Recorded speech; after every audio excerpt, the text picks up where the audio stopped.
جہیز کا کوئی تصور اسلام میں نہیں. یہ خالص ہندوانہ پس منظر ہے ہمارا. ان کے ہاں جہیز کیوں ہے؟ اس لیے ہے کہ لڑکی کا وراثت میں کوئی حصہ ہے ہی نہیں. وارث صرف لڑکے ہوتے ہیں.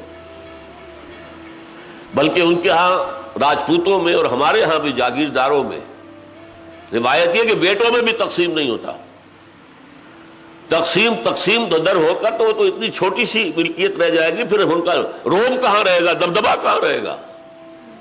100 مربع وہ 2 بیٹوں میں 50-50 ہو گئے، ان کے 4 بیٹے ہو گئے، کیا رہ گیا؟ اب وہ ٹور کہاں رہے گی، وہ شان کہاں رہے گی؟ تو صرف بڑا بیٹا وارث، باقی سب اس کے کمی کاری.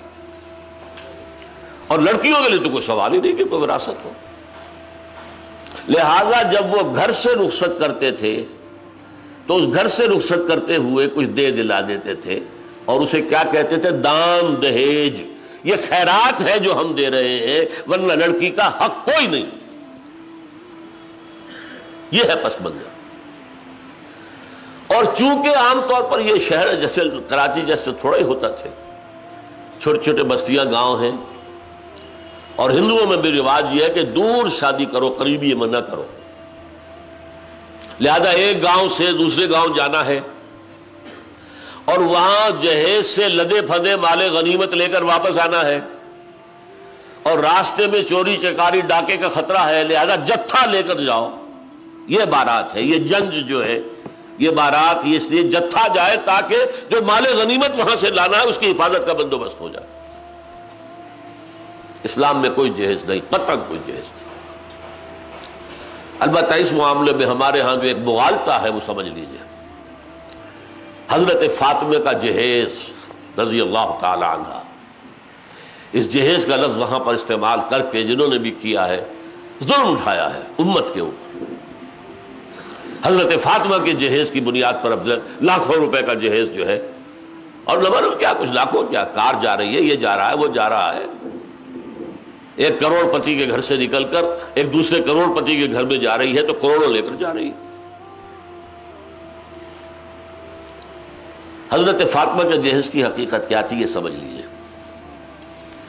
جب شادی کا وقت آیا ہے تو حضور نے حضرت علی کو بلایا، پوچھا علی تمہارے پاس کچھ مہر دینے کے لیے کچھ پیسے ہیں؟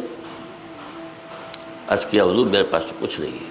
پھر کہہ رہا ہوں میں وہ فقراء صحابہ میں سے تھے، جیسے ابو الدرداء تھے، سلمان فارسی تھے، ابو ذر غفاری تھے.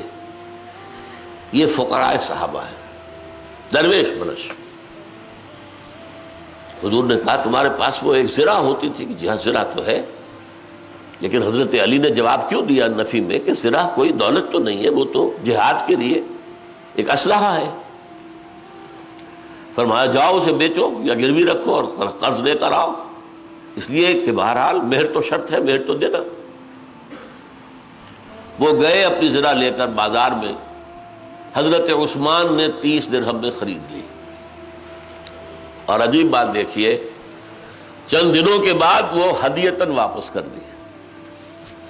اس وقت خرید لی کہ اگر میں یہ کہوں گا کہ نہیں یہ رہنے دو، میں تمہیں پیسے دیتا ہوں، تو حضرت علی کی عزت نفس کو ٹھیس پہنچتی ہے کہ یہ مجھے خیرات دے رہے ہیں.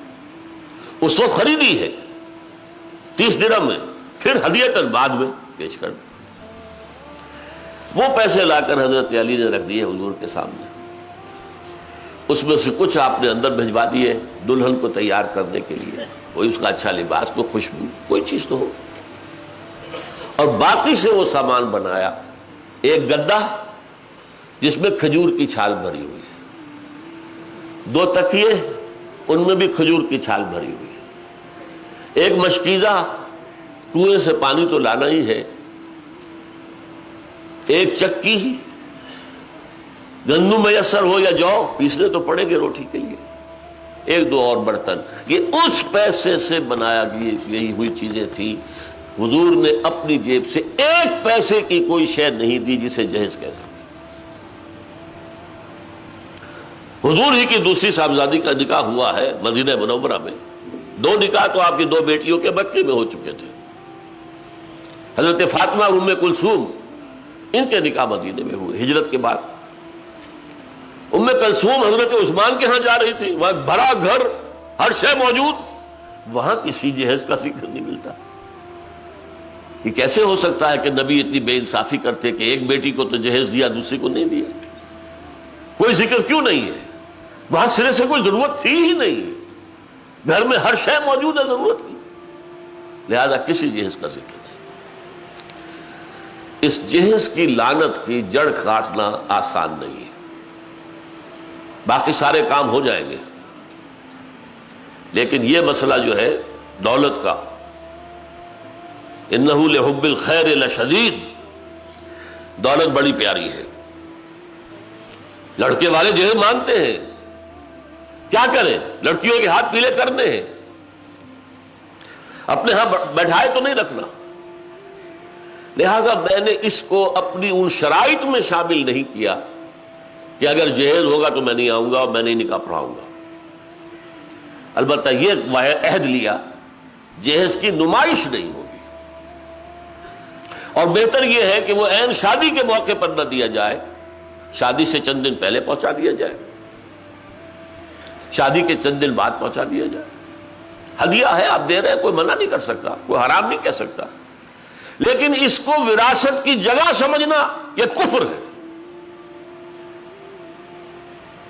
وراثت کے موضوع پر جو آیات قرآن مجید میں آئی, فریضۃ من اللہ, اللہ کی طرف سے فرض ہے, تقسیم کرو اسے, مما قل منہ او کثر, چاہے وہ ترکہ تھوڑا ہو چاہے زیادہ ہو, تقسیم ہوگی. بیٹے کا حق دگنا اور بیٹی کا اکیلا, اس میں کوئی شک نہیں. لیکن منطقی طور پر تو میں یہ کہتا ہوں کہ اگر بیٹی کا کوئی حق نہ ہوتا تب بھی ٹھیک تھا. کیوں؟ دیکھیے, شادی لڑکی کی بھی ضرورت ہے, لڑکے کی بھی ضرورت ہے. عورت بغیر شوہر کے نامکمل ہے, مرد بغیر بیوی کے نامکمل. تو شادی دونوں کی ضرورت ہے, ایک کی تو نہیں. لیکن مہر کون دیتا ہے؟ لڑکا. نان نفقے کا کون ذمہ دار ہے؟ لڑکا. لڑکی پر تو کوئی بوجھ ہے ہی نہیں, نو رسپانسبلٹی وٹس ایور. تو اس کا کوئی حصہ نہ ہوتا تب بھی بات خلاف عقل نہیں تھی, لیکن نہیں, شریعت اسلامی نے حصے دار بنایا ہے, وراثت میں حصہ ملے گا. صرف یہ ہے کہ لڑکے کے مقابلے میں آدھا ملے گا, باپ کے مقابلے میں ماں کو آدھا ملے گا. یہ صورت جو ہے, لیکن جہیز جس معنی میں آج ہمارے ہاں آ چکا ہے یہ شریعت کے بالکل منافی ہے, بالکل غلط ہے. اچھا, یہ جو 4 چیزیں میں نے بیان کی ہیں,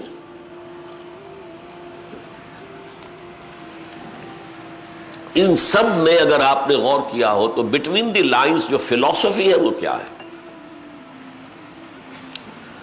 وہ فلسفی یہ ہے کہ شادی کے معاملے میں لڑکی والے پر کسی ایک پیسے کا بھی بوجھ نہ ہو.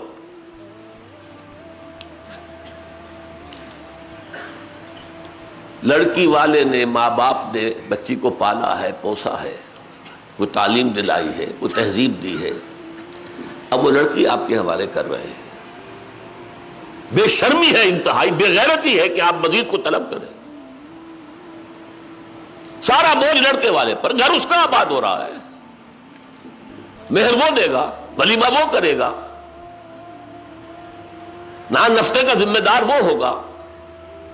لڑکی والے کا خرچ ختم, نہ اس کے گھر پہ بارات آنی ہے, نہ اسے کوئی شامیانے لگانے ہیں, نہ اسے کوئی دعوت طعام دینی ہے, نہ اسے چھوارے تقسیم کرنے ہیں. چھوارے بھی لڑکے والے تقسیم کریں گے. مہر دینا ہے لڑکے والے. لڑکی والے پر ایک پیسے کا بوجھ نہیں آنا چاہیے. یہ ایک انتہائی انقلابی تصور ہے جو میں آپ کے سامنے پیش کر رہا ہوں, اور دلائل کے ساتھ پیش کر رہا ہوں. یہ فلسفہ ہے اسلام کا, معاشرت کا, کہ شادی بیاہ کے اندر لڑکی والے کے اوپر کوئی بوجھ نہ ہے. اب آپ سوچئے کہ کسی کے 4-5 بیٹیاں ہو جائیں, اسے جو رات کی نیند حرام ہو جاتی ہے, کوئی ضرورت نہیں ہوگی. اسے اپنی بچیوں کی شادی کے لیے کوئی فکر مند ہونے کی ضرورت نہیں ہے. اسے کوئی خرچہ نہیں کرنا ہے، خرچہ لڑکے والے کریں گے۔